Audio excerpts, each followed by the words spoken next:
RSSനെതിരായി പുസ്തകം അടിച്ചിറക്കി വ്യാപകമായി അത് കുട്ടികളെ പഠിപ്പിക്കുന്ന ആസാമിലെയും യുപിയിലെയും മദ്രസകൾ കൂട്ടത്തോടെ പരിശോധന നടത്തുകയും ചിലത് പൂട്ടിക്കുകയും ചെയ്തിരിക്കുന്നു.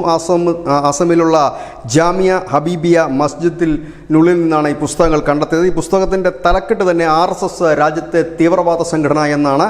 ഇതാണ് മദ്രസയിലെ കുട്ടികളെ പഠിപ്പിച്ചുകൊണ്ടിരുന്നത്. ഉത്തർപ്രദേശിൽ പ്രയാഗരാജിലുമുള്ള മദ്രസകളിൽ റെയ്ഡ് നടത്തിയപ്പോൾ ഇത്തരത്തിലുള്ള പുസ്തകങ്ങൾ കണ്ടെത്തി. ഈ മദ്രസകൾ മുൻപ് കള്ളനോട്ടടി കേസിൽ അല്ലെങ്കിൽ കള്ളനോട്ട് പ്രിന്റ് ചെയ്തിറക്കുന്നതിലും ഈ മദ്രസകൾക്ക് മുഖ്യ പങ്കുണ്ടായിരുന്നു. ഏതായാലും വ്യാപകമായ പരിശോധന ഇന്ത്യയിൽ ഉടനീളം തന്നെ നടക്കുകയാണ്, വിവിധ സംസ്ഥാനങ്ങളിൽ നടക്കുകയാണെന്നാണ് പുറത്തു വരുന്ന വിവരം. കാരണം ഇത്തരത്തിൽ പുസ്തകങ്ങൾ അടിച്ചിറക്കി കുട്ടികൾക്കിടയിൽ ഒരു വികാരം സൃഷ്ടിക്കുക, അതുവഴി മുതിർന്ന ആളുകൾക്കിടയിലേക്ക് കലാപത്തിന് ഇല്ലെങ്കിൽ വർഗീയതയ്ക്ക് ഒരു ശ്രമം നടത്തുക എന്നുള്ളത് തന്നെയാണ്.